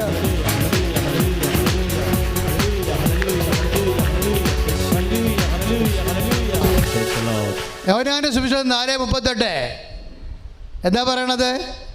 മറ്റുള്ളവരാണ് അധ്വാനിച്ചത്, അവിടെ അധ്വാനത്തിലേക്ക് നിങ്ങൾ പ്രവേശിപ്പിക്കപ്പെട്ടിരിക്കുന്നു എന്ന് വെച്ചാൽ അർത്ഥം എന്താ? എൻ്റെ അർത്ഥം ദൈവത്തിലെ ഈ ജീവിതത്തിൽ നമ്മൾ മാത്രം അധ്വാനിച്ചാൽ തീരാത്ത ബാധ്യതയും കടവും, ജീവിതത്തിന് ഉത്തരവാദിത്വം നമുക്കുണ്ടെങ്കിൽ നമ്മൾ തന്നെ അധ്വാനിക്കണമെന്ന് ദൈവത്തിന് വാശിയില്ല.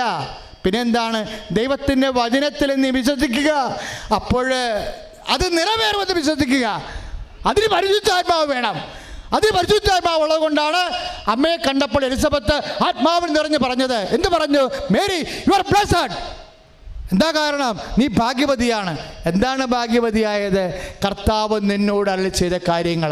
ലൂക്ക 1:45, കാരണം കർത്താവ് നിന്നോട് അരുളി ചെയ്ത കാര്യങ്ങൾ നിറവേറുമെന്ന് നീ വിശ്വസിച്ചു. ദൈവവേദനയിലെ ഉടമ്പടി ചെയ്യുമ്പോൾ അമ്മയെപ്പോലെ ആവുകയാണ്. നമ്മൾ പ്രാർത്ഥിക്കുന്നു, കർത്താവേ, ഏറ്റു പ്രാർത്ഥിക്കുക, കർത്താവേ, പരിശുദ്ധ അമ്മയെപ്പോലെ കർത്താവിൻ്റെ വചനങ്ങൾ നിറവേറുമെന്ന് വിശ്വസിച്ച് എല്ലാ സാധ്യതകളെയും ലൂക്ക 1:37 അനുസരിച്ചുകൊണ്ട് സാധ്യമാക്കി തീർക്കാൻ അഭിഷേകം ചെയ്യണമേ. സ്തുതിയുടെ ഹല്ലേലൂയ, യേശുവേ സ്തോത്രം, ഹല്ലേലൂയ, ഹല്ലേലൂയ, ഹല്ലേലൂയ. കാരണത്തിന് അപ്പൊ ഇത് ഒരു ഫോർമുലയാ, സെമരിയൻ ഫോർമുല. ജീവിതത്തിൽ രക്ഷപ്പെടാൻ വേണ്ടി ഒരു ഫോർമുലയാണ്. എന്താണ്? Marian formula. കാറ്റടിച്ചാലും നമ്മൾ പ്രതിരോധിക്കപ്പെടും, മഴ പെയ്താലും നമ്മൾ പ്രതിരോധിക്കപ്പെടും. ജീവിതത്തിൽ ഭർത്താവിൻ്റെ സംശയം ഒരു പക്ഷേ ഒരു കാറ്റാകും, ഭാര്യയുടെ അവിശ്വസ്തത അതൊരു കാറ്റാവും, അല്ലെങ്കിൽ പെട്ടെന്ന് തീരുന്ന ബിസിനസ് നമ്മളൊക്കെ തകർന്നു പോവുകയും നമ്മൾ അയച്ചിട്ടുള്ള എക്സ്പോർട്ട് ചെയ്തിട്ടുള്ള ഉരുപ്പടികൾ റിജക്റ്റ് ചെയ്യപ്പെടുകയും ചെയ്യുമ്പോൾ ബാങ്കുകാർ നമ്മുടെ കുത്തിന് പിടിക്കുകയും കമ്പനി സീൽ ചെയ്യാൻ വേണ്ടി കുടുംബത്തിനെതിരെ ജപ്തി നടപടി വരികയും ചെയ്യും. കാറ്റടിച്ചു, മഴ പെയ്തു, അതാ ഭവനത്തിന്മേൽ ആഞ്ഞലച്ചു. പക്ഷേ കർത്താവിൻ്റെ വചനം പറയുന്നു, കാറ്റടിച്ചാലും മഴ പെയ്താലും ഭവനത്തിന്മേൽ ആഞ്ഞപരിച്ചാലും വീണുപോകാതിരിക്കാൻ കർത്താവിൻ്റെ മുമ്പിൽ മാർഗമുണ്ട്. എന്താണ് കാരണം? ദൈവവചനം കേൾക്കുകയും അതനുസരിച്ച് ജീവിക്കുകയും ചെയ്യുന്നവരെ ആരോട് തുല്യരാണെന്ന് ഞാൻ പറയാം. അതല്ലേ മത്തായിയുടെ സുവിശേഷം 7:25, ദൈവവചനം കേൾക്കുകയും അതനുസരിച്ച് ജീവിക്കുകയും ചെയ്യുന്നവർ ആരോട് തുല്യരാണ് എന്ന് ഞാൻ പറയാം. ആരോട് തുല്യരാണ്? എൻ്റെ അമ്മയ്ക്ക് തുല്യമാണെന്നല്ലേ ലൂക്ക 8:11, 8:21, ലൂക്ക 11:27 പറയണത്. ദൈവജനം കേൾക്കുകയും അതനുസരിച്ച് ജീവിക്കുകയും ചെയ്തുകൊണ്ടാണ് എല്ലാ കാറ്റിനെയും, എല്ലാ കൊടുങ്കാറ്റിനെയും അമ്മ കാൽവരി വരെ പ്രതിരോധിച്ചുകൊണ്ട് സഭയെ ഇവിടെ നട്ടു വളർത്തിക്കൊണ്ട് ലോകത്തിന് രക്ഷ നൽകിയത് കൈ അടിച്ചു കിടത്താൻ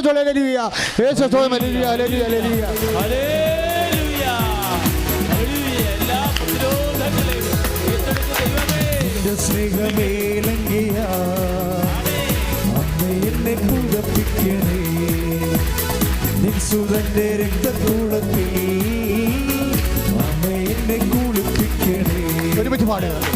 നിന്റെ സ്നേഹമേലങ്കിയ അമ്മയെന്നെ പുതപ്പിക്കണേ. നിൻ സുതന്റെ രക്തക്കൂളത്തിൽ അമ്മയെന്നെ കുളിപ്പിക്കണേ. പരിശുദ്ധ പരമതി വികാരണത്തിന് ഇതെല്ലാം ഒരേ വചനമില്ലേ മക്കളെ? ഇതൊരു മരിയൻ ഫോർമുലയാണ്. എന്താണ്? എല്ലാ കൊടുങ്കാരും അമ്മ തുടങ്ങി വെച്ചതാണിത്. ഇതെങ്ങനെ സംഭവിക്കും? തൻ്റെ ജീവിതത്തിൽ വലിയ ഭർത്താവിനെ അറിയാതെ ഒരു അനാഥ ഗർഭം പേര് നാട്ടുകാരുടെ മുമ്പിൽ കല്ലെറിയപ്പെടാൻ പറ്റുന്ന രീതിയിലുള്ള ഒരു ആക്ഷേപ കഥാപാത്രമായി തൻ്റെ ജീവിതം മാറണ കണ്ടപ്പോൾ അമ്മ ചോദിച്ച ചോദ്യമാണ്, ഹൗ ക്യാൻ ഐ വിസ്റ്റാൻഡ്? ഞാനതിനെങ്ങനെ പ്രതിരോധിക്കുമെന്ന്. അപ്പോഴേ പരിശുദ്ധാത്മ പറഞ്ഞു, മറിയം, ഇത് പ്രതിരോധിക്കാൻ പറ്റും. ഇപ്പം എൻ്റെ ദൈവവചനം നീ അനുഭവിക്കുന്ന ഈ കൊടുങ്കാറ്റും മഴയും കടവും മറ്റു തരത്തിലുള്ള രോഗവും സങ്കടകരമായ കാര്യങ്ങളെ പ്രതിരോധിക്കാൻ പറ്റും മരിയം ഫോർമുല വെച്ചുകൊണ്ട്. എന്താ മരിയം ഫോർമുല? കർത്താവ് പറഞ്ഞു തന്നെ, ലുക്ക 8:21-11:27 ദൈവവചനം കേൾക്കുകയും അതനുസരിച്ച് ജീവിക്കുകയും ചെയ്യുക. പ്രാർത്ഥിക്കുക. കർത്താവ് ദൈവമേ, മത്തായി ശ്ലീഹായുടെ സുവിശേഷത്തിലെ 7:25 പ്രകാരം ദൈവവചനം കേൾക്കുകയും അതനുസരിച്ച് ജീവിക്കുകയും ചെയ്യുമ്പോൾ കാറ്റടിച്ചാലും മഴ പെയ്താലും എൻ്റെ ജീവിത ഭവനത്തിന്മേൽ ആഞ്ഞലച്ചാലും വീണ് പോകത്തില്ലെന്ന് ദൈവത്തിൻ്റെ വചനം വെളിപ്പെടുത്തുമ്പോൾ അങ്ങനെ വീണ് പോകാതെ യോഹന്നാന്റെ സുവിശേഷം 19:25 അനുസരിച്ച് കൊണ്ട് കുരിശിന്റെ കൊടുങ്കാറ്റിന്റെ ചുവട്ടില് ഞെട്ടപ്പോടുകൂടി ചങ്ക് പിടക്കാതെ നിന്ന പരിശുദ്ധ അമ്മയുടെ അതേ ആധ്യാത്മിക ശക്തിയാൽ ഞങ്ങളെ ഈ കാലഘട്ടത്തില് അഭിഷേകം ചെയ്യണമേ. വചനം പാലിക്കാൻ അഭിഷേകം ചെയ്യണമേ. വചനം ജീവിക്കാൻ അഭിഷേകം ചെയ്യണമേ. ശ്രുതിയുടെ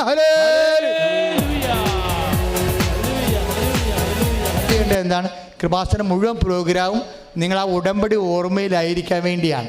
കാര്യം ഉടമ്പടിയിൽ ധ്യാനം തൃശ്ശൂരിൽ നിന്ന് വന്നൊരു ഓഫീസർ ചോദിച്ചു, അച്ഛാ ഇവിടെ മാത്രമേ ഉടമ്പടി ധ്യാനം ഉള്ളൂ എന്ന്. ഞാൻ പറഞ്ഞു, ലോകത്ത് ഇവിടെ മാത്രമേ ഉള്ളൂ. അമ്മ തന്നിരിക്കണ ഒരു അമ്മ പ്രത്യക്ഷപ്പെട്ടതിൻ്റെ ഇപ്പം ഈ ഇതിനേക്കാൾ വലിയ അത്ഭുതങ്ങൾ ഇനിയും നടക്കും. കാര്യം കടികാരച്ചായ നെഞ്ചിക്ക് പതിച്ച് പ്രത്യക്ഷപ്പെട്ട ദുരന്തത്തിന് വേണ്ടി പ്രാർത്ഥിക്കാനാണ്. ആ ഒരു സത്യം സഭ ഏറ്റെടുത്ത് നടപ്പിൽ വരുത്തുന്നവരെ അടയാളങ്ങൾ തുറന്നുകൊണ്ടേയിരിക്കും. അതാണ് എൻ്റെ അവസ്ഥ. അതുകൊണ്ട് വലിയ വലിയ അടയാളങ്ങളാണ് അച്ഛൻ പ്രതീക്ഷിക്കുന്നത്. അമ്മ മാതാവ് കടികാരച്ചായോടുകൂടി ഇവിടെ പ്രത്യക്ഷപ്പെട്ട പോലെ സഭാപിതാക്കന്മാരുടെ മുമ്പിലും പ്രത്യക്ഷപ്പെടുന്ന ഒരു സമയം ഉണ്ടാകും. അപ്പോൾ വലിയൊരു ദൈവിക നടപടിക്കാണ് നമ്മൾ പ്രാർത്ഥിച്ചുകൊണ്ടിരിക്കുന്നത്. അതുകൊണ്ട് തന്നെ എപ്പോഴും ശ്രദ്ധിക്കേണ്ട വിഷയമാണ് ഫേസ്ബുക്ക് ലൈക്ക് ചെയ്യുകയും അത് ഷെയർ ചെയ്യുകയും ചെയ്യണം. ലൈക്ക് ചെയ്താൽ പോരാ, നിങ്ങളുടെ കൂട്ടുകാർക്കെല്ലാം ഈ ലൈവ് കിട്ടാൻ വേണ്ടി നിങ്ങൾ ഷെയർ ചെയ്യണം. അവരെ കൊണ്ട് ഷെയർ ചെയ്യിക്കാനും നിങ്ങൾ പറയണം, നിങ്ങൾ പറഞ്ഞാൽ കേൾക്കുന്നവരെ കൊണ്ട്. അപ്പോൾ കർത്താവിൻ്റെ ഒരു ജോലിയാണത്. അപ്പം നമ്മൾ വിശ്വസിക്കുന്നു എന്ന് ദൃഢമായി ദൈവത്തിന് മനസ്സിലായ നമ്മുടെ ഉടമ്പടി വെച്ചിരിക്കുന്ന വിഷയത്തിനൊക്കെ ഒരു തീരുമാനമാകും. പെട്ടെന്ന് പത്രം വാങ്ങിക്കാത്ത മക്കൾ ഒരിക്കലും 1 വർഷത്തെ ഉടമ്പടിയാണ് പ്രേക്ഷിത പ്രവർത്തനം. അപ്പം നിങ്ങളെ ചില ആൾക്കാർ ഉടമ്പടി പുതുക്കിയിട്ട് പിന്നെ പത്രം വാങ്ങിച്ചില്ല, പുതുക്കാൻ വരുമ്പോൾ പുതുക്കി കിട്ടത്തില്ല. കാര്യം 1 മാസം ഇവിടെ നടക്കുന്നത് 7000 ഉടമ്പടിയാണ്. അച്ഛന് 1 മാസം കാണാൻ പറ്റണത് 1000 പേര് മാക്സിമം. കാര്യം പഴയതുപോലെ പ്രാർത്ഥിച്ച് വിടുന്ന കേസല്ല, എല്ലാം കൗൺസിൽ ചെയ്ത് പോവുകയാണ്. അരമണിക്കൂർ 15 മിനിറ്റ് 20 മിനിറ്റൊക്കെ എടുത്ത് കൗൺസിൽ ചെയ്ത് പോവുകയാണ്. വിഷയങ്ങളെല്ലാം തീരുമാനിച്ചു. അപ്പോൾ ചില സമയത്ത് നിങ്ങൾ അതുകൊണ്ടാണ് നേരത്തെ രജിസ്റ്റർ ചെയ്തിടാൻ പറയണത്. ഉടമ്പടി പുതുക്കിയ കഴിഞ്ഞാൽ നിങ്ങൾക്ക് ഉടനെ അച്ഛനെ കാണുന്നത് അത്യാവശ്യമാണെങ്കിൽ രജിസ്റ്റർ ചെയ്യാം. അപ്പോഴേ നിങ്ങളുടെ ടൈം നിങ്ങളുടെ കയ്യിൽ കിട്ടും, ഡേറ്റും ടൈമും നിങ്ങളുടെ കയ്യിൽ കിട്ടും. അപ്പോൾ പിന്നെ ടെൻഷൻ തീർന്ന്.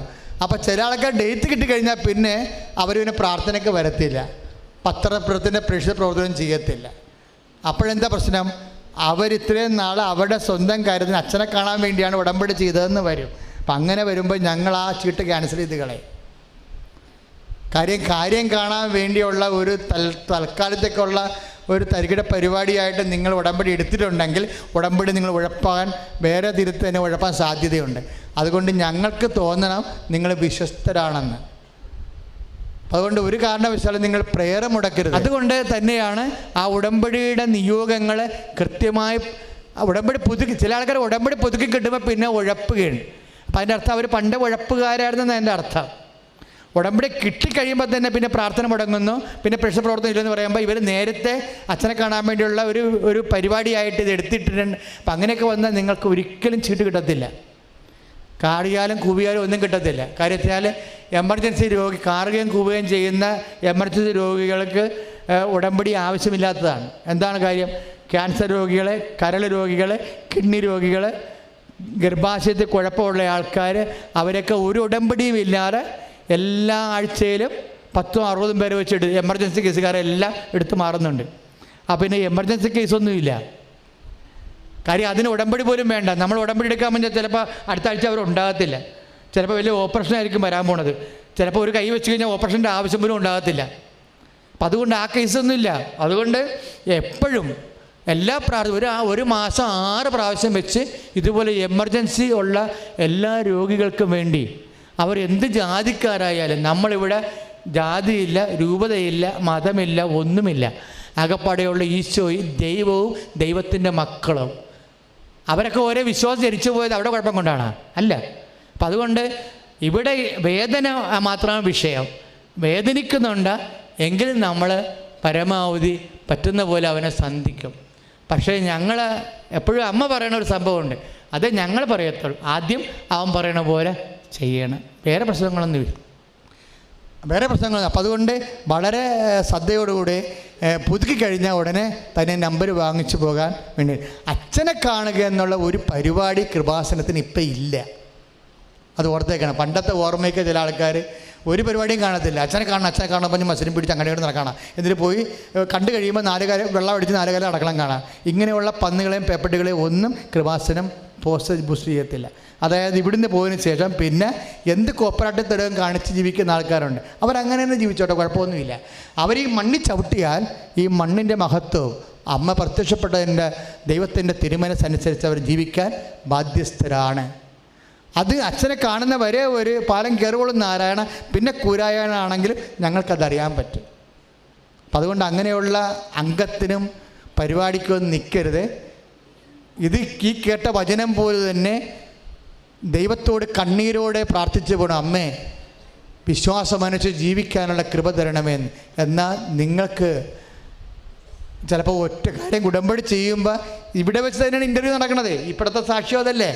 എനിക്ക് 6 മാസമായിട്ട് ജോലിയില്ല മർച്ചൻ്റ് നേവിയിൽ. ഞാൻ ഉടമ്പടി ചെയ്ത് മാറിയപ്പോൾ തന്നെ എനിക്ക് കമ്പനിയിൽ നിന്ന് കോൾ വന്ന് ഞാൻ ഇവിടെ നിന്ന് തന്നെയാണ് ആ കോള് ഫോൺ ഇൻ്റർവ്യൂ ചെയ്തതെന്ന്. വൈകുന്നേരം അയാൾ അപ്പോയിൻമെൻറ്റാണ്. അത്രയും സ്പീഡാണ് കാര്യങ്ങൾ. അപ്പം അതുകൊണ്ട് അത്രയും കരുതലോടുകൂടിയാണ് എൻ്റെ മക്കൾ വരണത്. ഞാൻ പറയേണ്ട കാര്യമില്ല, നിങ്ങൾക്ക് സാക്ഷ്യം കേൾക്കാവുന്നതാണ്. കൃപാസനത്തിൻ്റെ സാക്ഷ്യത്തിൽ വരുന്നത് മനുഷ്യൻ അനുഭവിക്കുന്ന എല്ലാ ആധുനിക സങ്കീർണമായ വിഷയങ്ങൾക്കും അമ്മ സമാധാനമാണ്. അപ്പോൾ ഒരു കാര്യത്തിനും നമുക്കിവിടെ നടക്കാൻ പറ്റാത്തതായിട്ട് ഒന്നുമില്ല. നമുക്ക് കേൾക്കാത്ത കാര്യങ്ങൾ പോലും അമ്മ ഉടമ്പടിയിൽ നടത്തുകയാണ്. അതുകൊണ്ട് ഉടമ്പടി വിശ്വസ്തയോടെ തുടരുക. ഈ സാക്ഷ്യം പറയുന്ന 95% പേരും അച്ഛനെ കണ്ടവരല്ല. അതിൻ്റെ അർത്ഥം എന്താണ്? അമ്മ നേരിട്ട് ചെയ്യണ കാര്യമാണ്. ഉടമ്പടി അച്ഛനെ കാണുന്ന പരിപാടിയല്ല. അമ്മയുടെ വചനം അനുസരിച്ചുകൊണ്ട് ജീവിതം വ്രതശുദ്ധി ചെയ്ത് ദൈവതിരുസന്നിധിയിൽ സുവിശേഷം സാക്ഷ്യം വഹിച്ച് ദൈവത്തിൻ്റെ സ്വന്തമായി അനുഗ്രഹം പ്രാപിക്കുന്ന ഒരു ഏറ്റവും ആധുനികമായ അപൂർവമായ ഒരു പദ്ധതിയാണ്. ഇപ്പോൾ തങ്കച്ചായൻ പറഞ്ഞപ്പോൾ അച്ഛൻ അതൊക്കെ ചുമ്മാ വിവരമില്ലാത്ത കാര്യങ്ങൾ പറയാം. അതൊന്നും അല്ല. അച്ഛൻ ഓരോ സമയത്ത് ഇങ്ങനെ അതിൻ്റെ കൂടെ കൂട്ടിച്ചേർന്നൊക്കെയാണ് പറയണത്. അതൊക്കെ അറിയാം, പക്ഷേ പറയുമ്പോഴങ്ങനെ ആയിപ്പോണതാണ്. ഇതൊക്കെ എല്ലാം സംഭവിക്കണത് എന്താ? 32 കൊല്ലത്തെ പ്രാർത്ഥന, പ്രേക്ഷിത പ്രവർത്തനത്തിന് വേണ്ടിയുള്ള കണിശമായ കോംപ്രമൈസ് ഇല്ലാത്ത ജീവിത പ്രതിബദ്ധത, അതിലൂടെ ദൈവത്തിൻ്റെ വെളിപാടുകളാണിത്. അല്ല അച്ഛനാടികളൊന്നുമല്ല. 48ാമത്തെ കൊന്തയുടെ സമയത്താണ് എഗ്രിമെൻ്റ് നമ്മ പറയണത്. അപ്പം ഞാൻ വിജയകുമാറിനോട് പറഞ്ഞ് എഗ്രിമെൻ്റ് അല്ലത്, അമ്മ പറഞ്ഞിരിക്കുന്നത് ഉടമ്പടിയാണ്. ബൈബിളിൽ എഗ്രിമെൻ്റ് ഇല്ല, ഉടമ്പടിയേ ഉള്ളൂ, നമുക്ക് ഉടമ്പടിയിലോട്ട് പോകാമെന്ന് പറഞ്ഞു. പിന്നെ നോക്കി വന്നപ്പോഴല്ലേ കാര്യങ്ങളെല്ലാം മാറി മാറി വരണത്. അപ്പം അതുപോലെ വളരെ ശ്രദ്ധയോടുകൂടി വേണം എൻ്റെ മക്കൾ ഉടമ്പടിയെ സമീപിക്കാൻ. ആ ചെറു പുസ്തകം തച്ചനിരുന്ന് വായിക്കണം. 3-4 പ്രാവശ്യം വായിച്ചാലും അതേ അത് മനസ്സിലാകത്തുള്ളൂ. കാര്യം നിങ്ങൾക്കറിയാം, കാശുരൂപം, തൈലം എല്ലാം അനുഗ്രഹമാണ് അല്ലേ? എല്ലാം മാരകമായ ജീവിതാവസ്ഥയിൽ നിന്നുള്ള വിടുതലാണതെല്ലാം. കാശുരൂപമായാലും ഉടമ്പടി തൈലമായാലും തിരിയായാലും എല്ലാം, ഉപ്പും എല്ലാം. അപ്പം അതുകൊണ്ട് അത് ഭദ്രമായി ഉപയോഗിക്കണം, സൂക്ഷിച്ച് ഉപയോഗിക്കണം, വീട്ടിൽ കൊണ്ട് ഭദ്രമായി വെക്കണം, പ്രാർത്ഥന മുടക്കാതിരിക്കണം. പിന്നെ ഒരു കാര്യം, കൃപാസന ഒരു സീരിയസ് വിഷയം, പത്രത്തിൻ്റെ ചീട്ടേ ഞങ്ങൾ നോക്കത്തുള്ളൂ. പത്രത്തിൻ്റെ ചീട്ടുണ്ടാകുന്ന നോക്കത്തുള്ളൂ. ഇപ്പം 5000 രൂപയൊക്കെ മുടക്കിയൊക്കെ നമുക്ക് വേളാങ്കണ്ണി പോകാമെങ്കിൽ തീർച്ചയായിട്ടും നിങ്ങൾക്ക് 10, 20, 25 പത്രം മേടിച്ച് മാതാവിൻ്റെ പേരിൽ തീർച്ചയായിട്ടും 10 ആത്മാക്കളെ വീണ്ടെടുക്കാൻ പറ്റും. 25 പത്രം എന്ന് പറയുമ്പോൾ 5 പേര് കർത്താവിനെ, അതിൽ നിന്ന് 5 പേരെങ്കിലും കർത്താവിൻ്റെ വചനം കേൾക്കാൻ വേണ്ടി തയ്യാറാകും ഇല്ലേ? ഈ വചനം മുഴുവൻ ഈ വലിയ സുവിശേഷ പ്രവർത്തകരായിട്ട് നിങ്ങൾ മാറുകയാണ്. ഇതുപോലെ ഒരു മരിയൻ തീർത്ഥാടന കേന്ദ്രത്തിലും ദൈവത്തിന് പ്രയോജനമൊന്നുമില്ല. ആൾക്കാർ പോയി തീർത്ഥാടനം നടത്തി വേണമെങ്കിൽ വെള്ളം അടിച്ചുകൊണ്ട് പോകണത് കാണാം, മുട്ട പഠിച്ചു പോരും, നല്ല കാര്യം. ഞാൻ അതിനൊന്നും നിഷേധിക്കില്ല, കാരണം ഞാനും തീർത്ഥാടനത്തിന് പോണ ആളാണ്. പക്ഷേ അതല്ല ഇവിടെ നടക്കണത്. എന്താ? നമ്മളും മരിയൻ തീർത്ഥാടനം പറഞ്ഞാൽ കണിശമായിട്ടും അവൻ പറയണ പോലെ ചെയ്യാൻ വേണ്ടി നിങ്ങളെ ഒരുക്കുന്നുണ്ട്. ആ ഒരുക്കനുസരിച്ച് നിങ്ങളത് ചെയ്യുന്നുണ്ട്. അതനുസരിച്ച് കൊണ്ട് ഏറ്റവും വലിയ അടയാളങ്ങൾ നമ്മൾക്കിവിടെ അമ്മ തരുന്നുണ്ട്. അപ്പം അതുകൊണ്ട് സന്തോഷമായിട്ട് നിങ്ങളുടമ്പടി വെച്ചിരിക്കുന്ന കാര്യങ്ങളുടെ മേൽ നിങ്ങൾ ആശങ്കപ്പെടേണ്ട കാര്യമില്ല. അത് അമ്മ ആശങ്കപ്പെട്ടോളൂ. നിങ്ങൾ അമ്മ പറഞ്ഞ കാര്യം ചെയ്താൽ മതി. നച്ചോസ് ഉയർത്തി പിടിക്കുക.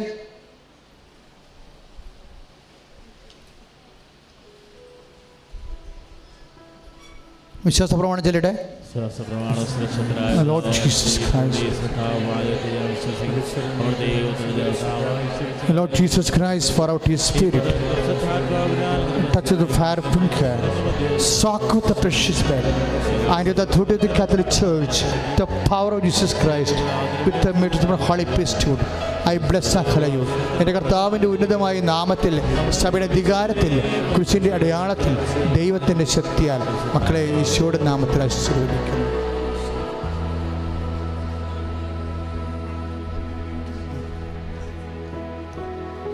അടുത്ത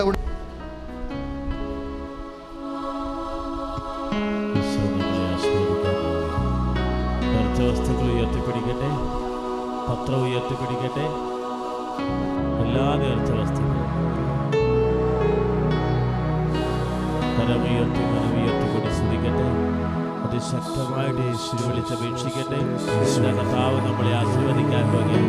നമ്മുടെ രോഗങ്ങൾ, നമ്മുടെ ദുരിതങ്ങൾ, കടഭാരങ്ങൾ, ജീവിത വ്യഗ്രതകൾ, നമ്മുടെ ലട്ടുന്ന അവസ്ഥകൾ, എല്ലാ മേഖലകളിലേക്കും കർത്താവിൻ്റെ ശക്തി അത്ഭുതകരമായി ഇടപെടുകയാണ്. യേശുവെന്ന് വിളിച്ചപേക്ഷിക്കട്ടെ. ഹല്ലേലൂയ, സ്തുതിക്കട്ടെ. ഹല്ലേലൂയ, യേശുവേ നന്ദി കർത്താവേ, സ്തോത്രം ദൈവമേ, സ്തുതിക്കട്ടെ കർത്താവേ. കർത്താവേ, മാരക രോഗികളെ നമുക്ക് സുഖപ്പെടുത്തുന്നതിനോട് നന്ദി പറയുന്നു. തീരാവ്യാധികളിൽ കഴിയുന്നവര്, കടഭാരത്തിൽ കഴിയുന്നവര്, കുടുംബ സമാധാനമില്ലാതെ വിഷമിക്കുന്നവര്, ശ്വാസമുട്ടലിൽ കഴിയുന്നവര്, രക്ത നടപടിയിൽ കഴിയുന്നവര്, ജീവിതം മടുത്ത് കഴിയുന്നവര്, ഭവനമില്ലാത്തവര്, സന്താനരഹിതരെ ഇതാ കർത്താവ് ആശീർവദിക്കുക. അത്ഭുതങ്ങൾ ചെയ്യുന്നവൻ, അടയാളങ്ങൾ പ്രവർത്തിക്കുന്നവൻ, യേശുവേ സ്തോത്രം, യേശുവേ ആരാധന. നേരവും ആരാധനയും സ്തുതിയും പുകഴ്ചയും ഉണ്ടായിരിക്കട്ടെ. നേരവും ആരാധനയും സ്തുതിയും പുകഴ്ചയും ഉണ്ടായിരിക്കട്ടെ. നേരവും ആരാധനയും സ്തുതിയും പുകഴ്ചയും ഉണ്ടായിരിക്കട്ടെ.